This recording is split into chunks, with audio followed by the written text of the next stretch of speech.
Praise lord. ద్వితీయోపదేశకాండము 30వ అధ్యాయము 15వ వచనము.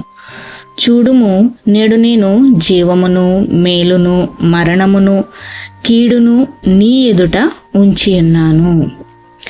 దేవుడండి జీవాన్ని, మేలుని మీ ఎదుట ఉంచానని చెప్తున్నారు. జీవమును, మేలుతో పాటు మరణమును, కీడును కూడా మన ఎదుట ఉంచానని దేవుడు చెప్తున్నాడండి. కాబట్టి మనం ఏది కోరుకుంటామండి? ప్రతి మనిషి కూడా జీవించి ఉండాలనుకుంటారు. ఆ జీవితం మేలుకరమైన జీవితంగా ఉండాలని కోరుకుంటారు కదండి. కాబట్టి మంచి జీవితం కలిగి, మేలుకరమైన జీవితం కలిగి ఉండాలంటే దేవుని మార్గాల్లో నడుచుకోవాలి.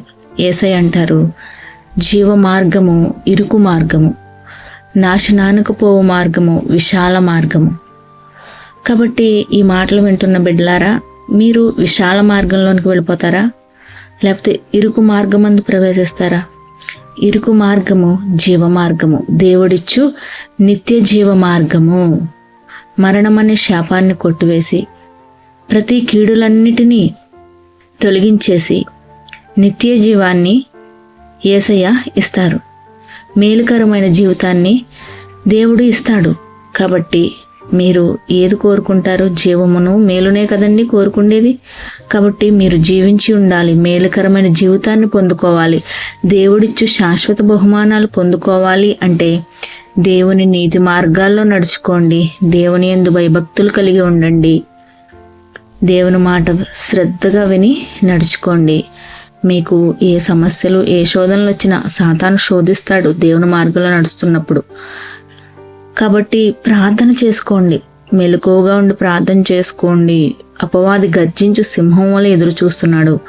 కాబట్టి మెలకువ కలిగి ప్రార్థన చేసుకోమని యేసయ్య చెప్పారు. కాబట్టి దేవుడు చెప్పినట్లుగా మెలకువగా ఉండి ప్రార్థన చేసుకోండి.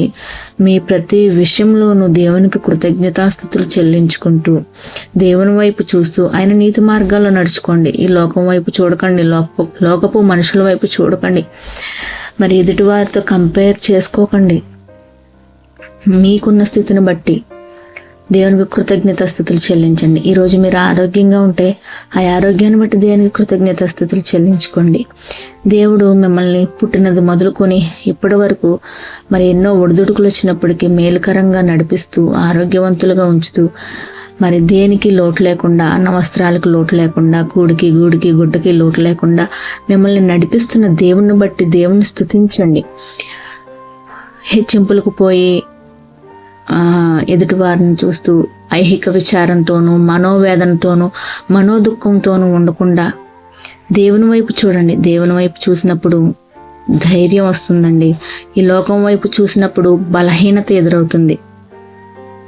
యోసేపు దేవుని వైపు చూశాడు కాబట్టే అన్నదమ్ములు గుంటలో పడేసిన, అన్నదమ్ములు పరాయి దేశానికి అమ్మేసిన ధైర్యంగా ఉండగలిగాడు. మరి దావీదు దేవుని వైపు చూశాడు కాబట్టే గొల్యాతు లాంటి ఆజానుబాహుడు, అంత ఎత్తుగల అటువంటి రాక్షసుడు లాంటి ఆ మనిషి గొల్యాతు ఎదురుగా నుంచున్న దావీదుకి వాడు కుక్కలా కనిపించాడంటండి. చూసారా? దేవుని ఎదుట చూసినప్పుడు మీకున్న సమస్యలన్నీ చిన్న సమస్యలుగా అనిపిస్తాయి. మరి మీకున్న ఇబ్బందులన్నీ చిన్నవిగా అనిపిస్తాయి. ఈ లోకంలో ఎంత గనులను చూసినా, ఎంత అధికారులను చూసినా దేవుని ఎదుట వాళ్ళు చిన్నవాళ్ళగానే కనిపిస్తారు. కాబట్టి జీవం కలిగిన దేవుని వైపు చూడండి. అన్నిటినీ సృష్టించిన దేవుని వైపు చూడండి. దేవుని మార్గాలను నడుచుకోండి. మీ చింత యావత్తు, మీ భారం అంతా కూడా దేవుని వైపు, దేవుని మీద మోపండి.